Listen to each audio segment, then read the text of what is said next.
Chapter 14. Now in the days of Anrafel, king of Sinar, Arioque, king of Elasar, Quedorlaomer, king of Elam, and Tidal, king of Goim, they made war with Bera, king of Sodom, and with Birsa, king of Gomorra, Shinab, king of Admah, and Shemaber, king of Zeboim, and the king of Bela, which is Zoar. All these came together in the valley of Siddim, which is the Salt Sea. For 12 years they were under the rule of Quedorlaomer, but in the 13th year they put off his control.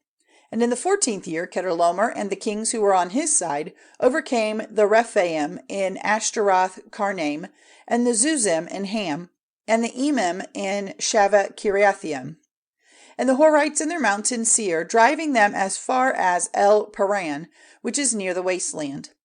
Then they came back to En-Mispate, which is Kadesh, making waste all the countries of the Amalekites and of the Amorites living in Hazezom-Tamar.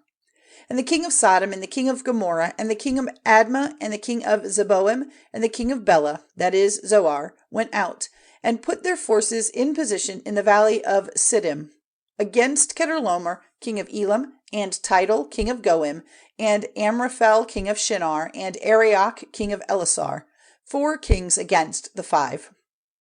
Now the valley of Siddim was full of holes of sticky earth, and the kings of Sodom and Gomorrah were put to flight and came to their end there, but the rest got away to the mountains.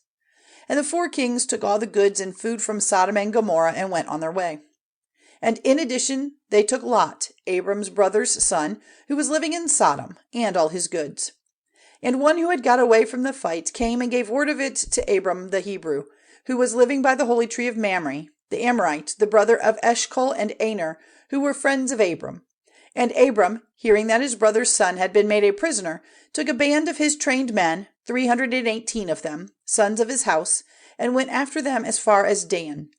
And separating his forces by night, he overcame them, putting them to flight, and going after them as far as Hobah, which is on the north side of Damascus.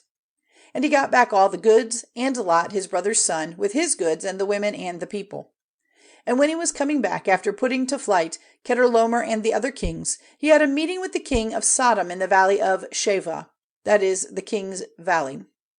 And Melquisedeque, king of Salem, the priest of the Most High God, took bread and wine, and blessing him said, May the blessing of the Most High God, maker of heaven and earth, be on Abram. And let the Most High God be praised, who has given into your hands those who were against you. Then Abram gave him 1/10 of all the goods he had taken. And the king of Sodom said to Abram, Give me the prisoners and take the goods for yourself. But Abram said to the king of Sodom, I have taken an oath to the Lord, the Most High God, maker of heaven and earth, that I would not take so much as a thread or cord of a shoe of yours, so that you may not say, I have given wealth to Abram. Give me nothing but the food which the fighting men who went with me have had, but let Aner and Eshcol and Mamre have their part of the goods.